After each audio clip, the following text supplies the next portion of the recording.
and we're having to leap through what is a giant story. The crash, Los Angeles, the Kieran, it's a crazy race to start with, and you copped, well, almost the worst that could possibly happen out of a Kieran. Yeah, just about. The Kieran's a pretty crazy race, but it's a bloody fun race. It's really great to be a part of. It's a great spectators event. Pretty much it's a little bit like, the trot's a bit like, they kind of paste in and then they pull off. A little bit like that in the sense that there's 6 riders on the track. We're paced up to speed by a motorbike. Motorbike pulls off at about 55 k's an hour with 2.5 laps to go, and it's mad dash to the finish line. There's 6 women on the track, all trying to control the race, all trying to ride to their strengths and not their weaknesses. So it gets really, really chaotic. Unfortunately for me, I clipped the wheel of a rider 7 months out from the Olympics at a World Cup in Los Angeles and hit the deck quite severely.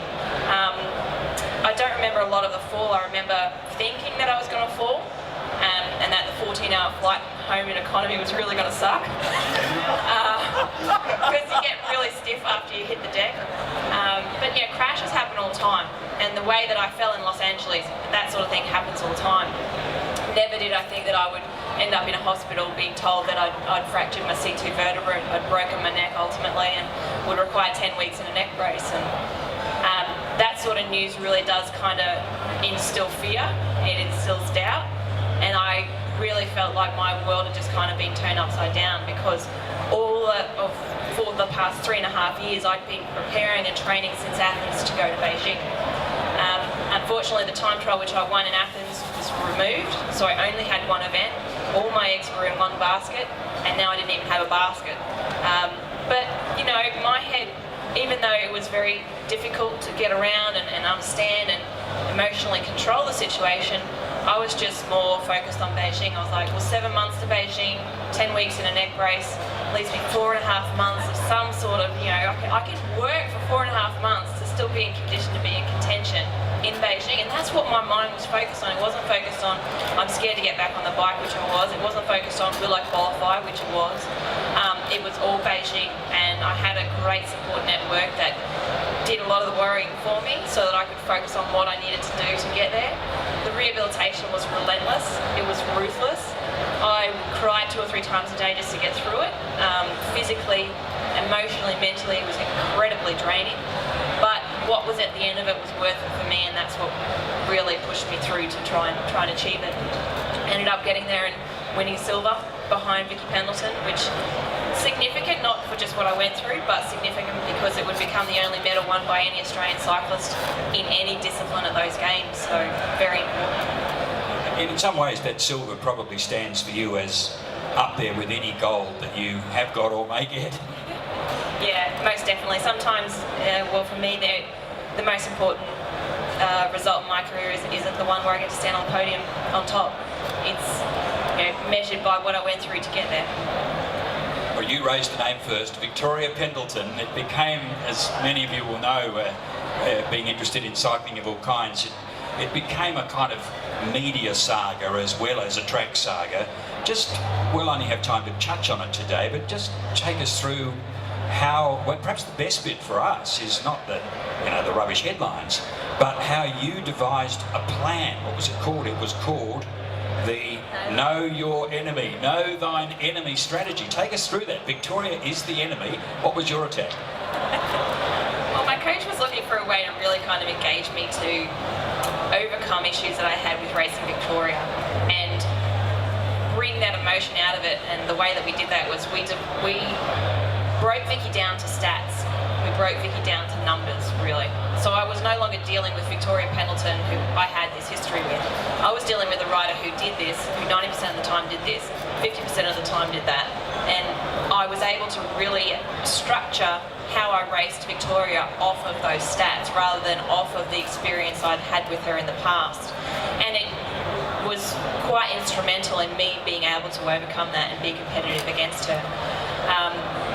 A race 18 months out from London, we were able to find a slight chink in the armour of Vicky. She couldn't track stand. And we found that out because I was able to defeat her at the World Titles that year by performing track stand. So for the next 18 months we didn't use that skill or that tactic again.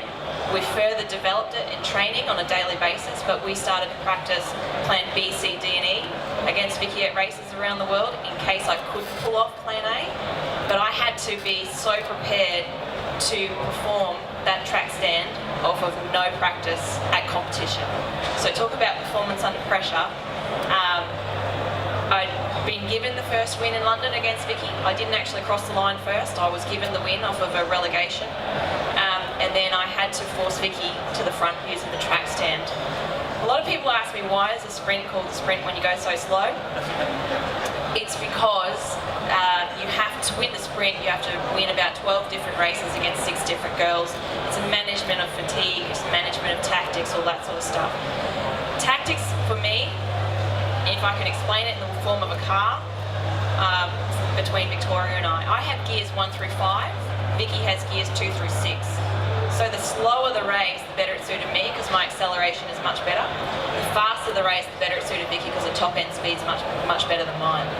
So I had to ensure that Vicky wasn't in her strongest position, which was in the back, second position, to use me as a target to generate that top end speed. I had to ensure she was in front, pushing the wind, creating that speed herself, and hopefully make a mistake and be marginally too slow.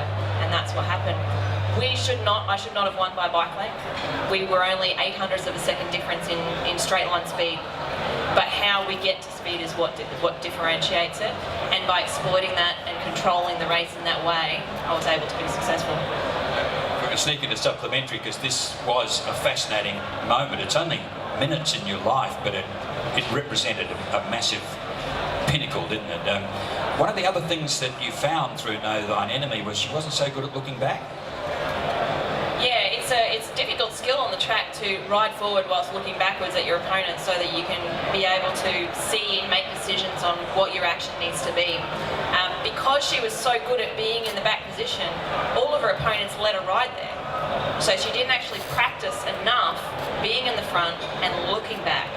So that was actually something that we exploited as well. Every time that Vicky drew the back in a competition leading into London, we let her ride there. We didn't try to force her to the front because we knew we didn't want to give away our cards what we wanted to play in London. So there's a lot of cloak and dagger stuff going on as well. And that's what's really engaging about the sprint for me, because I like to play puzzles and challenge myself in that way, especially against someone like Victoria Pendleton. I mean, 6 years straight, she was undefeated in that event until I was able to defeat her in 2011. So. For those of us who haven't seen Australian Story, some of our international delegates, for instance, what about the post-London era? Are you in touch with Victoria? No, I haven't actually spoken to Vicky since London, and I wouldn't expect to either. She lives on one side of the world, I live on the other. She's got an incredible profile, a very busy woman on that side. I'm still cycling and busy on my side. Our paths otherwise wouldn't cross. So I think the Australian Story for me personally was actually a chance to close the book on that chapter, because I hadn't spoken to Vicky since, still haven't. So that was almost like me and Vicky talking to each other through the Australian Story. Sporting legend, wonderful speaker, isn't she? Now, if you'd like to hear more from Anna, she's done some really helpful bike riding safety tips videos, and they're on the Motor Accident Commission website.